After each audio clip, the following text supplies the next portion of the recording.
Alright. Yo, what's up, y'all? I'm JC. You're watching Jose Calamari. Yes, I'm laying down in bed and I don't want to get up. But it's also like 4:47 in the morning.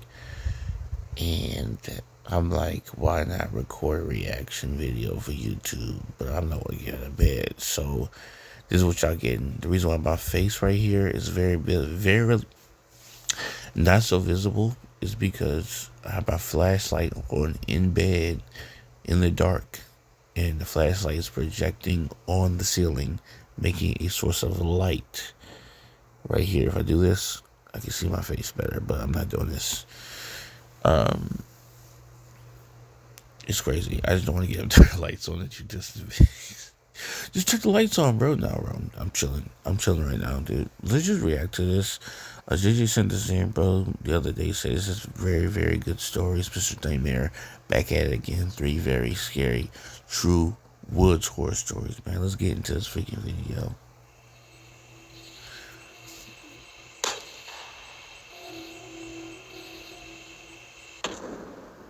Okay. Story 1 by Ryan W. What's up, Ryan? I've been a freelance land surveyor for about 15 years. Okay. Most of my work is solo, remote stuff. I'm usually camping out for days at a time in places nobody else is going to. I actually prefer it that way, or at least I used to. This happened about 4 years ago. I'd been hired to survey boundary markers on a parcel up in the mountains near the Clearwater region in Idaho. Remote doesn't even begin to describe it. It was 6 miles of hiking just to reach where I set up camp. I filed my route with the local ranger station like I always do, and I packed a week's worth of supplies. The first day went smooth. I found 3 markers, logged everything, and made it back to camp before dark. The forecast had called for cold and light snow, and that's pretty much what I got. By the second day, though, things started to change. We got way more snow than expected. The next marker was only about a mile out of the way, so instead of calling it right then and there, I figured, what the hell? That was a mistake. Yep. I honestly still think about how stupid it was not to just hunker down or make it out of the woods when I had a chance. The terrain was all hidden rocks and icy slopes under fresh snow, so to translate, the worst possible conditions to hike through. I was picking my way down a short embankment when my boot hit a patch of ice I never saw. One wrong step like that and you could die, and I mean that literally. I slid probably 15 feet before catching myself on a tree root. I was lucky not to have slid further, but the pain in my right ankle was instant. I tried to tell myself I was fine, but the moment I stood up, I audibly groaned in pain. I couldn't put much weight on that leg, and I knew it would be a few hours before I'd be able to walk normally. I was so mad at myself, but there was nothing I could do. I abandoned the rest of the work right there. No markers worth getting stranded over. I painfully made my way back uphill to the main trail and started the slow hike back toward camp. But after a few minutes, I noticed boot tracks on the trail, which seemed to have come from further into the woods on my left. Okay. They were heading in the same direction I was going, and they looked somewhat fresh, which I could tell by how sharp the edges were, despite the fact that it was snowing. I figured it was probably a hunter, or maybe someone from the landowner's crew checking on the property. It's not unusual to cross paths with people out there, even in remote areas. I didn't think much of it. I just kept moving, trying to keep as much weight off my ankle as possible. As the light started fading, I began hearing sounds behind me. At first, I chalked it up to normal forest noises, but the more I listened, the more it sounded like footsteps. I kept turning around and looking over my shoulder, but I couldn't see anything. That part of the forest was pretty dense, though, so if there were any animals stalking me or something, there's a good chance that I wouldn't have been able to see it anyway. I stopped walking, and the sound stopped too. Okay. Not right away. There was a delay of maybe 1 or 2 seconds, but they stopped. They trying to rob you. I froze up and tried to listen for anything out of the ordinary, but there was nothing beyond the wind and snow. I started walking again, and this time the footsteps didn't resume, so I thought everything was good. But then a few minutes later, I heard those damn footsteps again. I kept turning around, but I couldn't see anything. It was especially freaky because I knew I wouldn't be able to run if there was a threat out there. Exactly. That was the worst part. He's screwed. I would have loved to investigate or try to scare off whatever animal was stalking me, but I didn't have the mobility to do so, so I just kept moving. But then I heard something metallic off to my left. I don't really know how to describe it. It was this low sound, like something lightly hitting a fence post or a piece of equipment. It was freaky because there wasn't supposed to be anything but trees out there, so I had no idea what could be making a metallic sound of all things. The sounds must have distracted me, because it dawned on me that I hadn't been keeping track of those footprints I noticed earlier. I looked down and realized they were gone. I turned around frantically, but I couldn't see when they had branched off or if they had turned around or something. I kept looking to my left, trying to see through the trees so I could at least spot whatever had made the sound. My eyes locked onto something, and the alarm bells started going off in my brain. There was another set of footprints coming out of the tree line on my left, running parallel to mine through the snow. They weren't that far away, which was the most concerning part. Whoever had been ahead of me on that trail was now walking alongside me through the trees. At that point, I was so scared that I wasn't thinking straight. I should have kept my mouth shut. I should have just kept going. But instead, I spoke up, asking if anyone was there. Oh, man. I didn't get an answer, and after about 20 seconds of waiting, I knew I had to get out of there. But my stupid ankle was still killing me, so I couldn't move that fast. I wanted to run or at least jog, but I couldn't. Be hobbling I on was one pretty leg. close to camp though, so I just told myself if I kept moving, I'd be fine. I'll be hobbling on one leg. I wasn't hearing footsteps behind me anymore, which was good, but I knew there was someone out there. Someone who had been ahead of me at one point, which did make sense. I was really close to my sight when I heard the sound of a heavy branch snapping from somewhere behind me. It obviously wasn't a natural sound, or I wouldn't bother mentioning it. I didn't stop moving. I kept thinking about how if I just made it back, I'd be good. And eventually, I did reach my campsite. It was fully dark at that point, and only after getting inside my tent did I realize I wasn't any safer in there than I had been hobbling Right, through you the have a woods. weapon? I started packing immediately. My stupid foot made it so hard to move quickly, but I tried my best to rush. I'd say maybe 60% of how scared I was due to the fact that in a fight or a chase, I would be completely screwed without the ability to move properly. Before I finished packing, I heard the thing that I had been dreading the whole time. Footsteps right outside the tent. I was so unbelievably scared at that point, and I started thinking about all the options. The footsteps weren't approaching my tent, but rather circling it. There was nothing I could do but wait for them to charge my tent. The sounds of them circling went on for what felt like 5 minutes before everything went quiet. I hadn't heard whoever was out there walk away, but I didn't care. I was leaving, person or not. I finished packing and took a really deep breath before unzipping my tent and stepping out into the snow. The moment I got outside, I looked into the trees and screamed. There was a guy standing in the tree line staring at me. Shit. He was really old and sickly, almost like he was dying. He looked disgusting. I stared back at him. I was fully expecting him to charge me, but he didn't. I put my hands up and said, "I don't want no trouble," and he didn't respond. I Nigga. didn't know what to do. The staring contest lasted a few minutes before he said something I still think about. He said, "You're a lucky man," then turned and disappeared into the woods. The rest of that night is pretty You blurry, old ass. partly because I was still... Man, I break my foot off in your old ass. I will break my injured right foot off in your old ass. Who's Ryan? Someone tell me that. Who's Ryan in the story?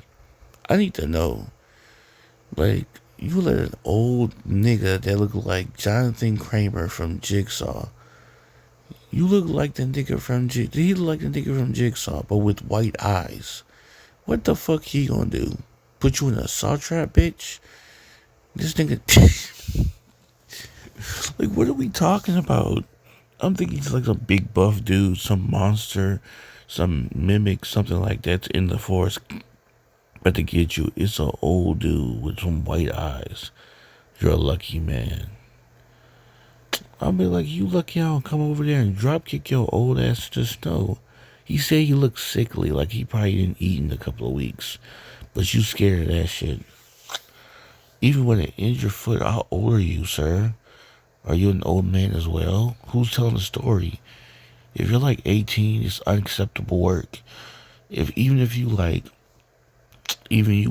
like 100 pounds, bro, like Come on, dog. You can't kick him in the nuts at the very least. In his old ass nuts. Whatever, bro. Y'all niggas got me fucked up. In so much pain, and partly because of the encounter. If that guy wanted to fight me or kill me, he probably could have. With my ankle all messed up, there would have been nothing I could have done. Nigga, your ankle. Bro, there's no way your nigga ankle. Nigga, your ankle contributes to that much of you fighting off an enemy. You have two fists, boy. You have your arms. You have another foot. Yes, I understand. I have arthritis in my left foot. I know the pain that comes with being with an injured foot. I get it, bro. I've had times where I need to use crutches just to walk. But even in those times, bro, like I'm saying, I get it. I understand, bro. But like this nigga's like the way he's talking, he's just like if you want to attack me, take me now. Like, bro, what you mean take me now? You ain't gonna fight back? You ain't gonna try to swing? Like, that's crazy, man. Finished packing and left, not even caring about it being dark. When I eventually got checked out, I was told I had severely sprained my ankle, and it was a miracle I hadn't messed it up worse by walking. Okay. I ended up reporting that freak in the woods, but I know nothing was going to come of it. I didn't take another winter contract for almost a year. I still do remote work. It's my livelihood, and I'm good at it. But I don't camp alone on winter assignments anymore. I either bring someone with me, or I turn the job down. This is still the scariest thing that has ever happened to me. You do realize that can happen at any moment, right? It doesn't have to be a winter assignment. This nigga acting like the snow is the reason why freaks come out. You know, that old ass nigga's out there regardless. There's people out there regardless. I lived in Alaska most of my life. My family moved to Fairbanks when I was 6, and I never really left. I spent my summers working fish camps as a teenager, started guiding professionally in my early 20s, and that's basically been my life ever since. I'm 29 now. I work seasonally as a wilderness guide in northern Alaska, and I've been doing it long enough that I don't really get rattled much out there. I don't get lost, or I guess I should say I didn't think I could get lost, because what happened 3 years ago kind of forced me to reconsider that.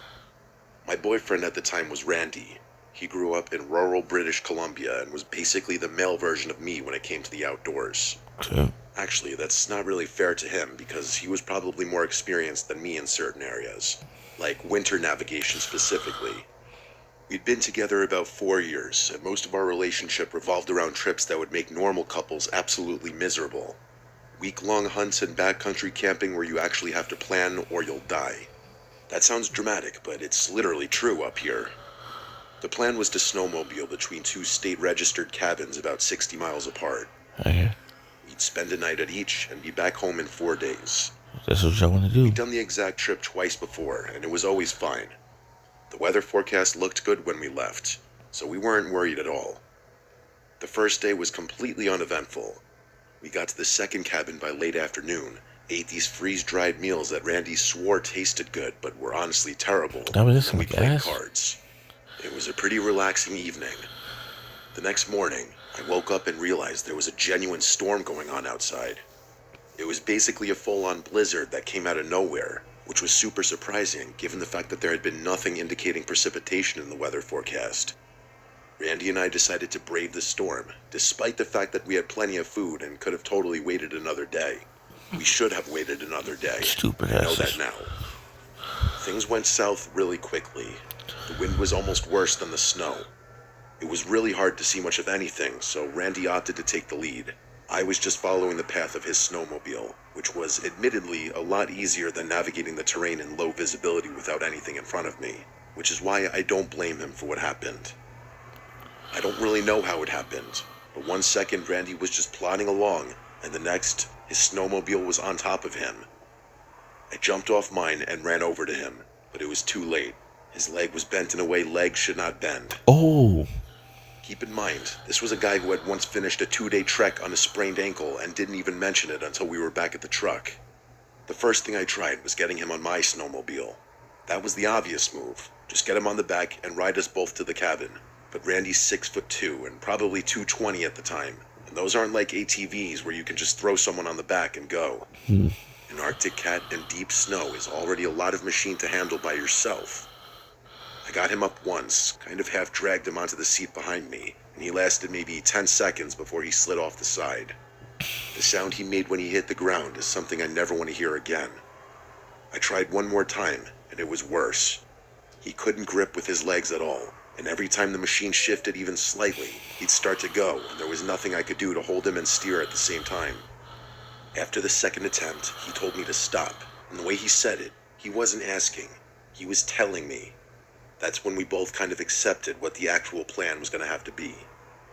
I pulled out the satellite phone, and my hands were shaking so bad I almost dropped it. I actually managed to get a connection after a few tries, but I wasn't sure if my message about our coordinates and where we were got through. Relying on someone else to come save Randy was a terrible idea, and we both So knew he's it. fucked. I knew what had to happen. I'd leave him sheltered with everything we had, then take my snowmobile and push for the nearest cabin to use the emergency radio. There wasn't really a discussion about it. Randy just looked at me, and I looked at him, and that was it. Are you I got him serious? set up with every extra layer we had and marked our coordinates on my GPS. In the blizzard He told me to snow? be careful, and then he told me not to do anything stupid. And then I just left him there in the snow. I was navigating mostly by I feel and promise y'all had broke GPS, up. but the circumstances seemed so dire that I was having trouble not freaking out. After about 45 minutes, things started feeling off. Like landmarks weren't matching up and the terrain didn't look right. I kept telling myself it was the snow messing with my perception. Why did I go But the feeling back? just got worse and worse, and then I saw smoke through the trees to my left. I angled toward it, thinking I somehow looped back to one of the cabins, but the structure didn't match either one. It was smaller and kind of ugly, honestly, with one side almost buried in a snowdrift. There was a faint glow from inside, and the smoke was coming from the chimney. At that point, I just realized smoke meant a person, and a person meant a radio, or at least a way to warm up enough to Man, keep that could be a going. whole serial I killer. killed the engine and trudged through the snow over to the door. I knocked a few times, expecting someone to come over and open the door, but no one did. So I tried the door handle and realized it was unlocked. I walked in and was kind of surprised to discover that it was really warm in there. It was definitely inhabited. There was a wood stove in the corner with a fire going and a bedroll on the floor. There was also a can of some kind of food on the floor with a spoon still in it. It honestly looked like whoever was living in there had walked out the door 5 minutes before I came in. I announced my presence, but no one answered, so I just stood there warming my hands and trying the satellite phone again. But I had no luck, which was pretty disheartening. Still though, I didn't want to go back into those treacherous conditions yet, but I had to. Randy's life was depending on it. As I was turning to leave, I noticed something sitting on the shelf on the back wall. I walked over to it and realized it was a pair of binoculars, along with a folded map and a notebook. I unfolded the map and realized it was a trail map of the area we'd been riding through. Sections of it were circled in marker, and I recognized some of them. 2 of them specifically. Both of the cabins we'd been staying at were circled, and there were dates written next to them in pencil. Some were from that winter, some were from the winter before that, and so on. I picked up the notebook and realized whoever it belonged to had been documenting people. There were descriptions of people, like what they were wearing, what direction they were headed, that sort of thing. Okay. I was instantly really unsettled. There was a good chance Randy and I were somewhere in that notebook, but I wasn't sticking around to check. I don't really know how to tell you what it felt like. It wasn't fear right away. It was more like every single thing in the cabin just sort of rearranged itself in my head. It didn't feel like a safe place anymore. I put everything down and went straight to the door, but before I could reach the door handle, I heard the loudest and scariest scream I've ever heard. It came from below me, under the floor. The fuck was It was that? a woman, and they weren't saying anything, just screaming at the top of their lungs like they were getting stabbed. The shock made me literally jump, and I just ran for the door. I started my snowmobile as fast as I could and rode out of there without even looking back. I never got another glimpse of the cabin. I was a total mess after that, to the point where I don't really remember the rest of the journey. At some point, I made it to the real cabin and got through on the emergency radio. They had to dispatch a helicopter just to make it to Randy, and he was near death. I would say he's gonna be Hypothermia dead. for one, and his leg was in terrible shape, but he was alive and conscious. I would say It was the worst few hours of my life, He'd to be the dead. point where I have trouble even piecing together the sequence of events. Randy survived, but the experience was so traumatic that he swore off winter navigation forever, or at least as long as we were still together. Told you they broke I up. told as many people as I could about that cabin Told you and they that broke scream, up. and I was told they'd send someone out there as soon as the conditions were safe to do so. And you best believe I followed up on that. After a few days, they eventually told me they'd sent a small team out there, but they weren't able to find a structure matching my description and location. The guy I was speaking with actually had the audacity to suggest that I hallucinated the whole thing, and I flipped out on him. Oh That well. was basically the end of the conversation.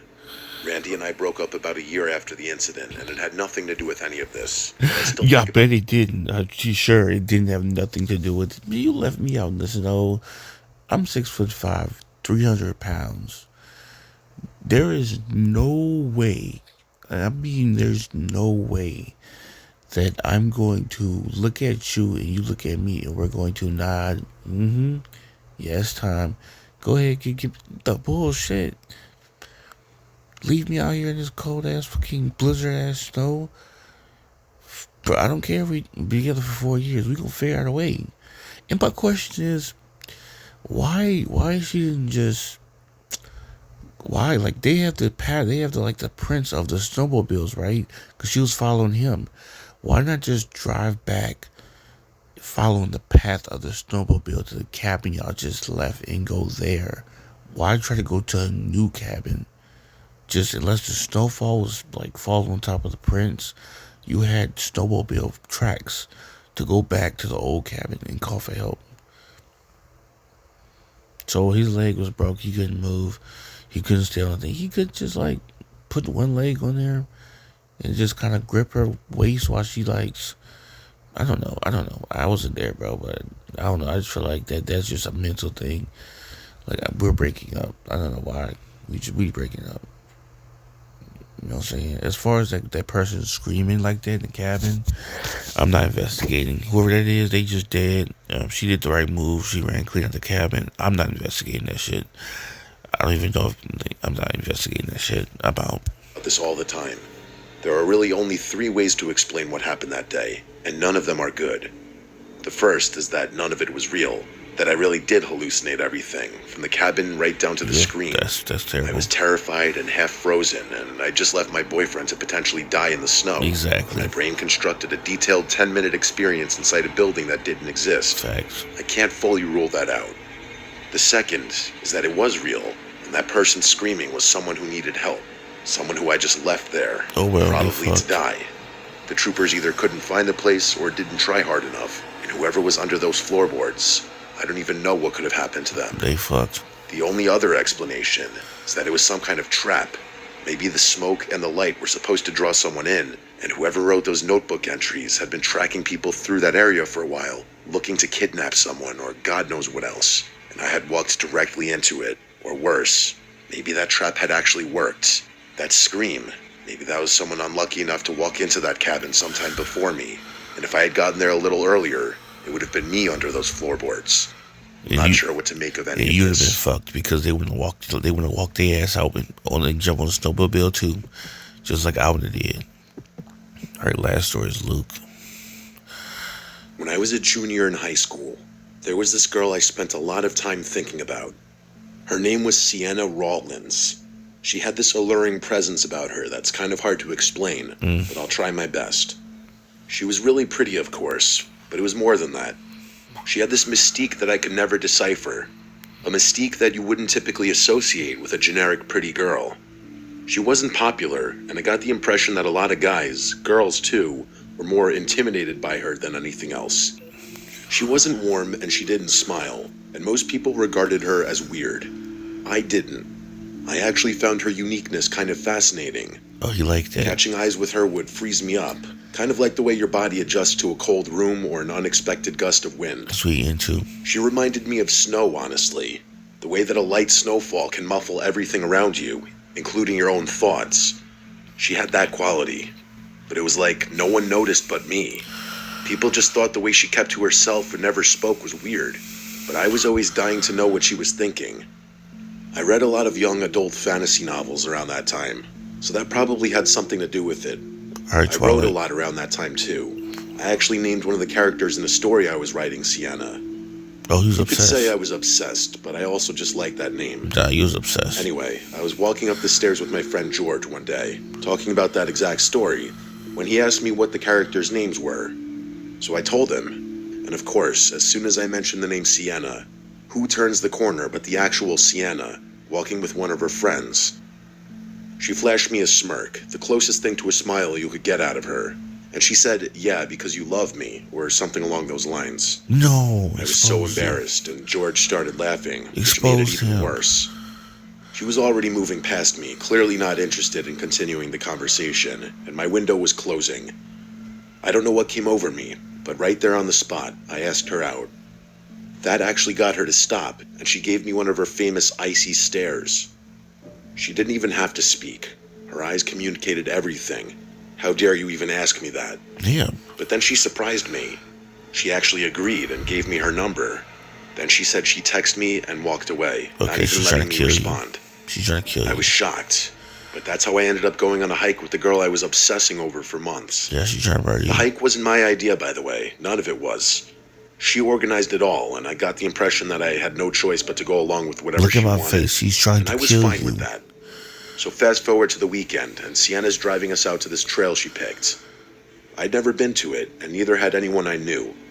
The drive was about 45 minutes, but it felt like 10 because I was so in my head. Do someone have your location, Sienna sir? had her window down and was playing music from her phone, stuff I didn't recognize, which tracked. We pulled into this gravel lot at the base of the trail. There were maybe 2 other cars there. Sienna didn't even think twice. She just started walking, and I followed. For the first 20 minutes or so, things were actually great. Sienna was more talkative than I'd ever seen her, which admittedly still wasn't that talkative, but for her it was a lot. She asked me about the story I was writing, which was kind of embarrassing, but I gave her a rough summary while not trying to sound like an idiot. The trail narrowed after a while, and the trees got denser. We hadn't seen another person since the parking lot. At some point, the trail split into a fork.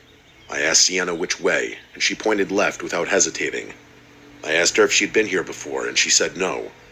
I found that a little strange, especially considering how definitive she seemed to be about everything, but I didn't say anything. The left fork was noticeably less maintained. I started to get the feeling we were going the wrong way, but I wasn't going to question her. I must have been really in my head about that, because at one point, I realized I couldn't hear Sienna's footsteps behind me anymore.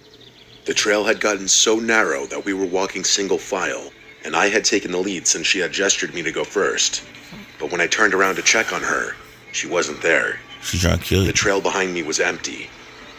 I yelled her name, but I didn't get a response. Yeah, she's trying to murder you, bro. I was confused, so I started walking back the way we had come. I made it back to the fork, and she wasn't there either. I figured she had probably stopped to use the bathroom and didn't want me to notice, which was a reasonable enough explanation. But I looked around some more and realized there was no side trail Walk for back her to to the wander car. off on. She was just gone. So I decided to try the right fork. To my surprise, that side was even more overgrown, and the further I walked, the less it felt like a real trail. I kept calling her name like an idiot, but I didn't know what else to do. I couldn't imagine why she would have abandoned me, so I genuinely thought it was an honest mistake or something. At one point, I heard a branch snap somewhere off to my left, deeper in the trees, and then when I looked over, I saw movement. Something shifted behind one of the thicker trees. I instantly knew what was going on. It was Sienna messing with me. That would have been on brand for her, so I figured I'd turn the tables on her and surprise her before she could surprise me. Right. I slowly walked over to the tree as quietly as I could, and at the last second, I jumped to the side to scare her. But as I was mid-yell, I realized it wasn't Sienna. It was a man. I was horrified, Stupid but it was ass. too late. I was inches away from this tall, middle-aged looking man who didn't seem scared in the slightest. I instinctively took a few steps backward, and the guy just stared at me. Before he could say anything, I blurted out that I was just looking for my friend or something like that, which in hindsight was a completely useless thing to say. He clearly didn't care. He started walking towards me, so I turned and started walking back toward the trail, trying not to run. Stupid ass. Then I heard a second sound, this time from my right. I looked over and saw another person moving through the woods. The second guy wasn't even trying to hide. He was just standing in the open watching me, and he was holding what looked like a tree branch in his hand. That's when I just ran. The second guy was blocking the path back to the trail, so I was just running through the woods with no real sense of direction, hoping there was another way back to the main trail. As soon as I started running, both men started running after me. They weren't even trying to be quiet about it anymore. Man, that's Sienna Brothers. I ran for a few seconds, but it was hard because the woods were so dense. Before I could react, something grabbed my ankle and I fell. It was the first guy, and he was trying to pin me down. I screamed and kicked, and by some miracle, I was able to get him off me. That's Sienna real boyfriend. I scrambled back to my feet and kept running. My mouth was full of blood at that point. I don't think they followed me after that, but I didn't care. I ran until I found the trail, then kept running until I made it back to the parking lot. Sienna's car was still in the lot, but the other two cars were gone. Sienna wasn't anywhere in sight, which freaked me out. I started thinking those guys who had tried to catch me got her, and that she was in danger. Nigga, you still I think she's didn't know not what to perfect? do. I must have called her phone like 10 times, and she didn't pick up. I was just about to call the police when she texted me, asking where I had gone. Call the police, I was bitch. typing a response when I looked up and saw her walking out of the tree line, completely calm. Completely I yelled at calm. her to hurry, trying to explain what happened, but she didn't seem fazed. I told her I wasn't kidding. That's her and cousins. She seemed more irritated than anything. Either way, we got in the car and started leaving. I told her everything, and she still didn't seem particularly moved, which was absolutely She's insane mad that to you're me. not dead. That's when I demanded to know where she had gone. She told me she thought I had gone ahead without her, and that she was trying to catch up the whole time. I knew that was a lie because I walked all the way back to the fork, so there's no way I would have missed her. That's when it dawned on me that she might have had something to do with it. Now What it that dawns on something you. could have been, I had no idea. The ride back was the tensest 45 minutes of my life. I kept looking over at her and wondering whether someone so innocent and nonchalant could do something so heartless and cruel. Honestly, the answer was probably yes. So you didn't call the She police? got to my house, we said goodbye, and then I was alone again. You never called the police? I was still so shocked by the whole encounter. I couldn't get over the fact that within minutes of Sienna disappearing, two strangers appeared in the exact stretch of woods she led me into. The trail she picked, the fork she chose, and the position she put me in by letting me Bingo. go first. It felt orchestrated.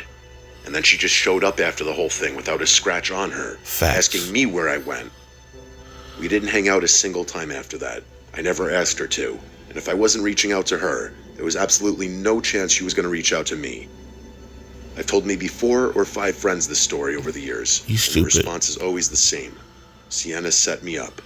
That she knew the trail and knew the people in the woods. Yes. I've considered that more times than I can count, but I just have no idea why anyone would do that. Because she's a serial killer in training. She probably lured somebody else out and killed them by now. This girl's probably in the news somewhere. We just don't know if, I don't know if Sienna's her real name. You used a fake name in the story. This girl's probably was plotting for you to be her first kill. Or she was going to rob you out there. One of the, and the fact that you didn't call the police after 2 dudes ran after you is crazy to me. She walked out of the woods looking irritated because she was mad. She was mad she couldn't do, like, that they couldn't violate you out there, bro. You were supposed to be dead right now. You let this girl control that much. You ain't giving no one your location. You like this girl this much, bro. Like, she already knew you liked her. That's why she called you out in the hallway. Exposed you in the hallway. And then you want to go ask her out. And she chose everything. And you're not even thinking the slightest, let my brother, my mom, my sister, my dad know my location right quick. My friend know my location right quick. Let me just go, I don't ever go hiking, but let me go hiking in the woods real quick. Because I'm obsessed with this girl. Nigga, stupid ass is about to get your head lopped off. He jumped behind a tree. Bitch, that nigga was waiting on your ass. He lucky he got out of it. He lucky he got out of this, bro. And that bitch showed up looking at me irritated out the woodwork. I'd been like, nah, fuck no. I've been like, I already called the police. Dudes was after me. Police on the way to this location to come get these dudes. You know what I'm saying? And she would have been like, oh shit. Nah, bro, you need to call the police. She would have got caught up immediately. She would have got scared. Police came through. All three of them arrested. Anyways, bro, that's it for me. Over here recording this junk at 4 in the morning in pitch black darkness. I must lost my fucking mind. Yeah. Anyways, bro, I guess if y'all, I know y'all got video recommendations. But say, if y'all like this, bro, let me know in the comment section below. Like and subscribe, please. I never say that, bro, but I'm gonna start saying that. Like and subscribe, bro, on the video. You know what I'm saying? If y'all enjoy this kind of content, your boy out here recording at 4 in the morning for y'all, man. Okay. Until next time, guys. I'm JC. You watch Jose Calamari. Later, people.